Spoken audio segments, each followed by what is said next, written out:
Hello hello good morning guys. आज चाहिँ हामी सटरडेको दिन दुईजना चाहिँ यहाँ खोलामा माछा मार्नको लागि आछौँ र हाम्रो यस्तो खोला छ। खोला चाहिँ ठुलो छ।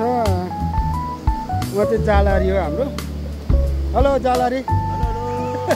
उहाँलाई चाहिँ माछा यत्रो यत्रो हुन्छ। यो खोलामा हामी चाहिँ माछा मार्दैछौँ। यो दहमा हाम्रो भिडियो हेर्दै गर्नु होला है त गाइस। आजको माछा मार्ने खोला चाहिँ यही है साथीहरू। हाम्रो खोला हेर्दा सानो देखिन्छ तर यहाँ चाहिँ ठुलो ठुलो माछाहरू पनि पाउँदो रहेछ।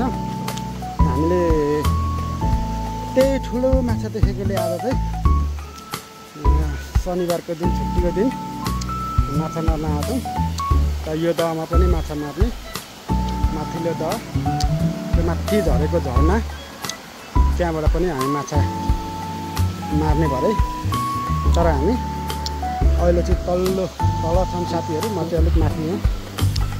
माछा खोज्दै खोज्दै आउँदैछु गाइस। यो झरनामा पनि मार्ने हामी तल छ नि साथीहरू। तल बसेर माछालाई कुरेर बसिरहेको छ। कति साह्रो गर्मी हो। रातै गर्मी यहाँ खोलामा पनि पसिनै पसिना भइरहेको छ। हामी कुदाएछौँ खोलाको तिरमा भरे माछा। ल फाइनल्ली गाइज हामीले चाहिँ आज दिनभरि मारेको माछा यति मारेर ल्याइयो। अब हामी चाहिँ यसलाई तारेर किशोर कुमार खत्रीले पकाएर खुवाउने गाइज। अब हामीले माछा तार्न लागिरहेको छौँ। हामीले चाहिँ बेसार हाल्यौँ। यसमा के हाल्यौँ? मसला हाल्यो। अब यहाँ नुन एकछिनमा हालिन्छ। तर माछा ठुलो छ है। यो त पामै होला। लगभग यहाँ आधी केजी चाहिँ ठुलो माछा। ठुलो माछा झन् अरू पनि छ। लगभग एक धार्नी भनेको कति?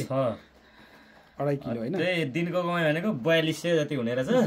अब हामी बेच्न पनि जान्छौँ खाइसकेन भने होइन। खासै यो ल